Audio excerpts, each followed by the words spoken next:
চলো বন্ধুরা, হ্যাঁ ব্লগটা দেখতে হবে, আশা করি তোমাদের ভালো লাগবে। আর একটা কথা সেটা হচ্ছে, খুব ছোটবেলায় গিয়েছিলাম ওখানে, আমি গেছিলাম, ও যায়নি, ও প্রথম যায়নি, আমি ছোটবেলায় গেছিলাম, মনে নেই, বুঝলে তো। তো চলো বন্ধুরা, তো আজকে যাই, রাস্তাঘাট সবই চেঞ্জ হয়ে গেছে, বদলে গেছে, তো তোমাদের সাথে শেয়ার করবো, ঠিক আছে? চলো। আজকে প্রচুর পরিমাণে রোদ দিয়েছে জানো বন্ধুরা। এই দেখো এখানে নৌকো চলে এসেছে, এবার কিন্তু আমরা নৌকোটা পারবো। তো চলো যাওয়া যাক, নৌকোতে উঠে পড়লাম। আর এখানে দেখো ছাতা নিয়ে এসেছিলাম আমরা, এতটা পরিমাণে রোদ বুঝতেই পেরেছিলাম যে প্রচণ্ড পরিমাণে গরম করবে, এই জন্য দেখো মা আগে থেকে ছাতা নিয়ে এসেছিল। আমরা ছাতা ফুটিয়ে নৌকোর মাঝখানে কিন্তু দাঁড়িয়ে রয়েছি, রোদটা তো গায়ে লাগছে না বলো। আর গঙ্গার চারিদিকটা দেখো কতটা সুন্দর লাগে, আমার তো খুব ভালো লাগছে। ওই দিক দিয়ে দেখো আর একটা নৌকো পার হচ্ছে, সেই দৃশ্যটা কতটা সুন্দর। গ্রামের দৃশ্য তো আমাদের খুবই ভালো লাগে। তোমরা কে কে গ্রাম থেকে আমার এই ব্লগটি দেখছো আমাকে কিন্তু কমেন্ট করে জানিও। ওই যে দূরে দেখা যাচ্ছে ওখানে আমরা নেমে পড়লাম, দেখো চারিদিকে বালুর রাস্তা। তো এখানে কিন্তু টোটো স্ট্যান্ড ছিল, এখানে টোটোতে উঠে পড়েছি আমরা। এবার বেশ কিছুটা কিন্তু গ্রামের রাস্তা ধরে আমাদেরকে যেতে হবে, চারিদিকে সবুজ সবুজ গাছ, তারপরে ধান ক্ষেত আছে, এগুলো পেরিয়ে আমরা ফাইনালি চলে এসেছি। এটা হচ্ছে বাগআঁচড়ার বাগদেবী দেবীর মন্দির। শোনা যায় নাকি এটা কিন্তু প্রচণ্ড পুরনো মন্দির আর প্রচণ্ড পরিমাণে জাগ্রত। আমরা এখানে কিন্তু প্রসাদ কিনে দেখো লাইনে দাঁড়িয়ে পড়েছি যে মায়ের কাছে পুজো দেব। এখানে কিন্তু প্রচুর ভিড়, দেখো চারিদিকটা দেখাচ্ছি। ফাল্গুন মাসে কিন্তু এখানে শনি মঙ্গলবার করে পুজো হয়। আমরা মন্দিরের ভেতরে তো ঢুকে পড়েছি, চলো তোমাদেরকে কিন্তু ঠাকুরটা দেখাবো। এ দেখো বন্ধুরা, এটাই হচ্ছে কিন্তু বাগদেবী দেবীর মন্দির। এখানে কিন্তু মন্দিরের ভেতরে দেখো একটা দুটো তিনটে চারটে রাস্তা আছে, আর এই যে হচ্ছে ঠাকুর। তোমরা সবাই দর্শন করো, নমস্কার করো। আমরা কিন্তু অনেক দিন থেকে ভাবছিলাম যে এই মন্দিরে আসবো, কিছুতেই আসা হচ্ছিল না, আজকে ফাইনালি এসেছি আর এসে খুব ভালো লাগছে।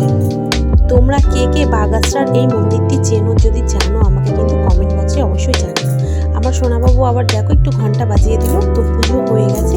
এবার আমরা বাইরে বেরিয়ে তোমাদের বাইরের চারিদিকটা দর্শন করাবো।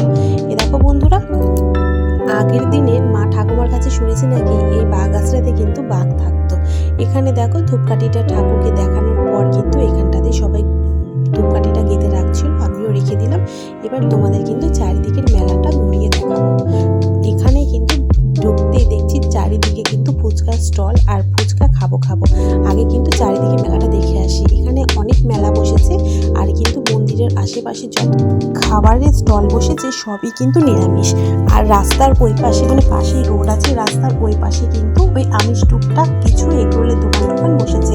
তো চলো বন্ধুরা, আমরা প্রথমে কিন্তু শুনেছি এখানে আসার আগে এখানে নাকি পোশাক খাওয়ানো হয়, তাই জন্য আমরা খুঁজতে ঠিক রাস্তার এই পাশে চলে এসেছি। আর এখানে দেখো আমরা কিন্তু এখানে বসে রয়েছি, আর মা গেছে প্রসাদ আনার জন্য।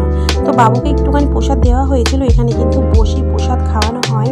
তারপরে খিচুড়ি, ভোগ, পায়েস সব কিন্তু ব্যবস্থা আছে, পেট ভরেও কিন্তু বসিয়ে প্রসাদ খাওয়ানোর ব্যবস্থা আছে। ওই সাইডে দেখা যাচ্ছে না, পুরো বাগানের এদিক ওদিকে দেখো বন্ধুরা, সবাই কিন্তু বসে প্রসাদ খাচ্ছে। আর আমরা এখানে একটু প্রসাদ খেয়ে চলে এসেছিলাম ঘুগনি স্টলের এখানে। এটা কিন্তু সম্পূর্ণ নিরামিষ ঘুগনি। তো এখানে এসে আমরা ঘুগনি খেয়ে নিলাম। ঘুগনি খেতে তো খুব ভালো লাগে। আর মন্দিরে ঢোকার সময়ই দেখেছিলাম এখানে পাপড়ি চাট, তাই দেরি না করে চটপট চলে এসেছিলাম পাপড়ি চাট খাওয়ার জন্য। আমাদের তো খেতে পাপড়ি চাট খুব ভালো লাগে। তোমরা কে কে খেতে ভালোবাসো কমেন্ট করে জানিয়ে যেতে কিন্তু একদম ভুলবে না। এখানে পাপড়ি চাট রেডি হয়ে গেছে, তো এবার পাপড়ি চাট খাওয়ার পালা আমাদের। আর বন্ধুরা, তোমরা যারা এখনো আমার এই চ্যানেলটা সাবস্ক্রাইব করোনি তাদেরকে বলবো প্লিজ সাবস্ক্রাইব করে পাশে থাকার জন্য। আমাদের ব্লগটা তোমাদের কেমন লাগলো কমেন্ট করে কিন্তু জানাবে। আমাদের এখন বাড়ি যাব। বাড়ি যেতে তো অনেকক্ষণ টাইম লাগে টোটো করে। হ্যাঁ, সামনে দেখো অনেক টোটো আছে, তো আমরা যাচ্ছি। আর একটা কথা বলি, এটা কিন্তু খুব জাগ্রত মন্দির, ঠিক আছে? এটা হচ্ছে বাগদেবী তলা বলে, বাগআঁচড়াতে মন্দিরটা আছে, এটা খুব জাগ্রত মন্দির। তো আর কিছু বললাম না, এখানেই ব্লগটা শেষ করছি। যদি তোমাদের ভালো লাগে লাইক শেয়ার কমেন্ট করে দিও, আর সাবস্ক্রাইব করতে কিন্তু একদম ভুলো না। Tata tata.